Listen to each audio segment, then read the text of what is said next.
Hi guys, how are you? I wanted to check in and let you know how my adventure is going. Friday I left Nampa at 6 a.m. I went to the dump station and dumped my gray water and my black water for the very first time, and guess what? It all turned out well. You got to know, I was afraid to put water in my motorhome because I didn't want to use the toilet, because I didn't want to have to go dump, because I was afraid it would spill on me. Guess what? It all worked out fine. I'm the silliest person, and I make myself laugh all the time because I'm so silly. I left Caldwell at 7 a.m.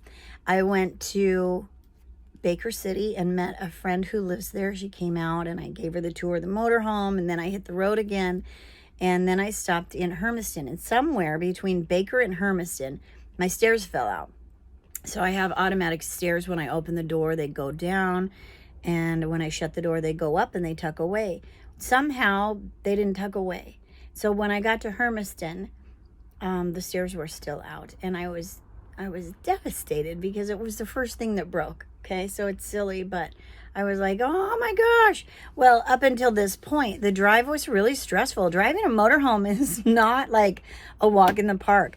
I make this trip to Seattle at least 4 times a year, and I usually do it within 7 hours. I'd put in my music or my podcast or whatever it is, and I just cruise on up. Well, there's no cruising on up this time. It's stressful. It's concentrating on staying between the lines and making sure that I don't get drafted when the semis come around me. And by the time that I stopped in Hermiston, I was pretty pooped. And I wasn't even halfway there. I was really discouraged. Like, I'm exhausted and I still have more than halfway to go. My stuff is flying off, or my stairs are breaking, and I keep hearing all these clunks and anyway, so I was pretty upset about that. I take Sammy out, we get back in the motorhome, and we start going. Well, I'm trying to stop every couple of hours because I just really need to rest. It's not a relaxing drive. So we stop and rest, we get a little more gas, and then I'm on my way again. I go through Yakima, I do all that's okay. So now I remember that. No, I don't remember. I don't remember this until a little bit later. I've read a lot of things on the motorhome, and a lot of people say you have to use the GPS that truckers use. Otherwise, you get stuck in places you shouldn't be. So I didn't remember that, and I just kept on going. Well, the GPS is taking me off the freeway because I'm going to Enumclaw. And for those of you that don't know, Enumclaw is south of Seattle. So the freeway takes you up over the pass and you come in north of Seattle, and then I would have had to driven all the way down south through Seattle traffic, late traffic on a Friday. It's always a mess. So the GPS is taking me on the quickest route. So I passed several gas stations thinking I'm fine, no big deal. And I turn onto this mountain road, this mountain highway. We have a lot of those in Idaho. So this mountain highway, and I'm on it, and I'm like, whoa, this is really narrow, very steep, very windy. And so I am doing my best to stay in the lines and not to be in someone else's lines when we're in a blind corner, and all the things, and I'm stressing out. Next thing I know, I'm driving along and I smack a sign from the passenger's mirror. I break the mirror, and now I don't have a rear view mirror over there. My stairs are broken, my mirror's broken. Oh my gosh, I'm on this terrible road. I'm just like melting down. I'm having like a total meltdown, but I have to keep going. So I keep on going. The road gets narrower. There's nowhere to turn out, and my motorhome is doing 25 miles an hour. So now I'm that guy. I'm that guy with a stream of traffic behind me and no place to turn out to let them pass me. I end up behind a semi that's hauling some corn, and he's going slower than me. So I'm just thrilled. Like, I can put it all on him. He's the one that's going slow. I'm just stuck behind him. He pulls over and I pull over, and I just take a deep breath, and I have to keep going. So I get back in, we're going, and the road is getting more narrow and more steep. And then there's nowhere for me to pull over. Nowhere. So then I look down, and my gas gauge is almost empty. I passed like 4 gas stations behind me, didn't know where I was going, so didn't know I wasn't going to get another opportunity. So now I'm freaking out. I'm starting to panic. I'm like, oh my God, Lord, what am I going to do if I run out of gas? I can't even pull over to let these cars pass me. So I just start praying, and I'm, you know, when your gas gauge is low, you're always watching it, right? It's like, waiting for water to boil. I'm just watching that gas gauge. I'll go like 3 miles and look, and it's still down there, and I'm starting to panic. So I decide to put a CD in my CD player. Guess what? CD player eats it. So now I have no music to get me to think of something else. No distraction. I got a broken stairs. I got a broken mirror. Now my CD is stuck in my CD player, and I'm running out of gas. Okay, Lord, I really need you to help me. I know that you're bringing me to it. You're going to bring me through it. Please, Lord, please, Lord, please, Lord, don't let me run out of gas. And the funny thing is, you guys, every vehicle that I've ever had, I've ran out of gas. Everyone. So I don't know what's wrong with me, but I hate to get gas.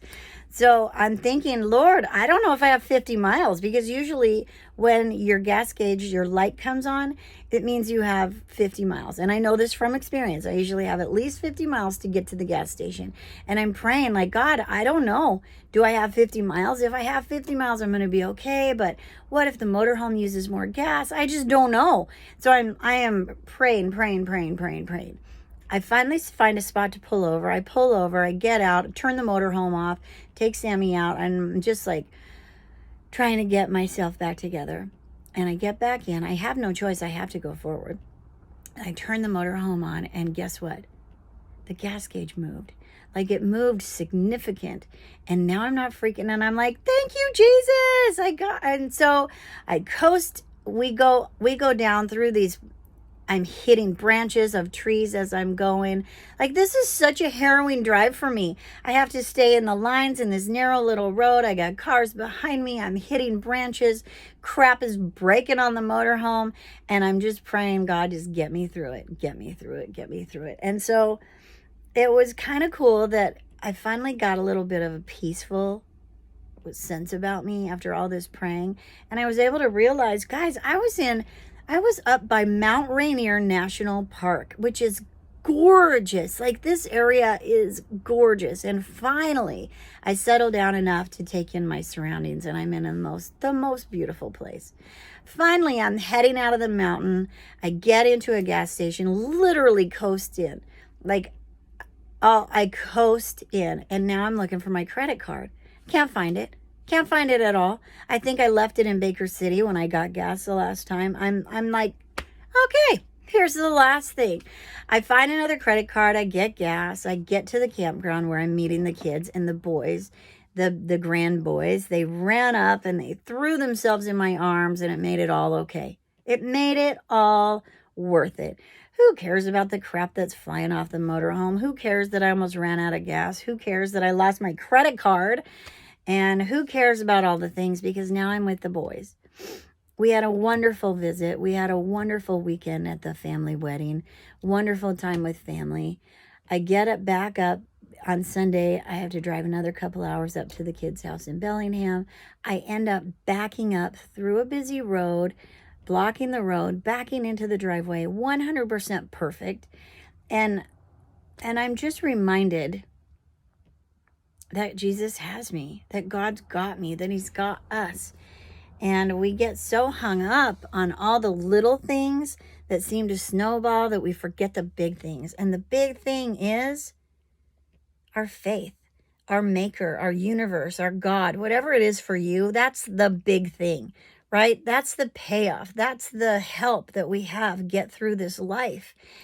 Yesterday, I went to the store and I found this sign, and it said, let your faith be bigger than your fear. And I nearly started crying in the store, because this is what's gotten me through the last 3 months of this hell that I've been living in. My faith has somehow been bigger than my fear, and my fear has been huge. My fear, my pain, my anger, my devastation, my anguish, am I going to be able to do this? My faith has been stronger. And I want that for you. I want you to remember that everything that happens in your life turns out okay. Remember when I talked about the fire, having to be in the refiner's fire, and how it's the hottest and the most uncomfortable, but we have to stick it out because it's going to be wonderful on the other side. If we jump out too early, we've missed the whole point. So keep your faith stronger than your fear. I looked up a couple verses today, and I just wanted to share them with you because they were it for me. So Psalms 34:4 says, I prayed to the Lord and he answered me. He freed me from all my fears. On that mountain road, when I'm running out of gas and all the feels like the wheels are flying off, I'm praying to God, and before I know it, He's changed my whole perspective. He's raised my gas gauge. He's shown me the beauty with which I'm driving in. He's changed my perspective, and he's freed me from all my fear. He did it almost immediately. You know, he let me stew for a minute, but that's our dance, right? That's me and God's dance. He lets me stew so that when he fixes it, I know it's him. So beautiful. Psalms 34:4. I prayed to the Lord and he answered me. He freed me from all my fears. Remember that one. That's a beautiful one. Just cry out to God. He's got you. The next one is Matthew 6:34, and it says, each day has enough troubles of its own.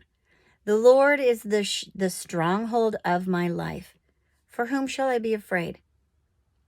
Each day has enough troubles of its own. The Lord is the stronghold of my life. For whom shall I be afraid? We've all got stuff. We've all got stairs that don't come in, mirrors that hit signs, narrow, stressful roads. Give it to him and let him handle it, because every day has its own troubles. It's going to happen. It's going to happen. I don't know what it is for you. Maybe you feel like you can't maneuver through some circumstance or another. Maybe you feel like you're living in chaos. It's going to happen. You have to just know it's going to happen. Let it happen. Turn to the Lord. Remember, he is the stronghold of your life. For whom shall you be afraid? You've got him. He's fixing it. He's fixing it. Let your faith be bigger than your fear. Let your faith in your universe, in your God, in your maker, in whatever your higher power is. And remember that the troubles of the day are nothing with your maker. He's got you. It's going to be okay. Keep your faith. Keep your faith. Let your fear subside. Just take it one step at a time. Conquer it one pile at a time. Fix it one broken piece at a time, and you've got this. Here I am in Bellevue, in Bellingham, not Bellevue. I'm in Bellingham, Washington. After 3 months of a living hell, my life looks nothing like it did before, and it's going to continue to evolve. Yours is too. So live it. Don't fear it. Power through. You're in the fire. Maybe you're not in the fire. Maybe you can look back and be like, wow, that fire was hot, but I made it. Celebrate. Celebrate your hot mess life. Remember, this hot mess life is the hot mess we came from, the hot mess we're working to tame, and the hot mess life that we're learning to celebrate. Find your wins. Celebrate it. Enjoy your day. I love you guys. Thank you for being with me. Power through. You got this. God bless you. Have a great day. Bye.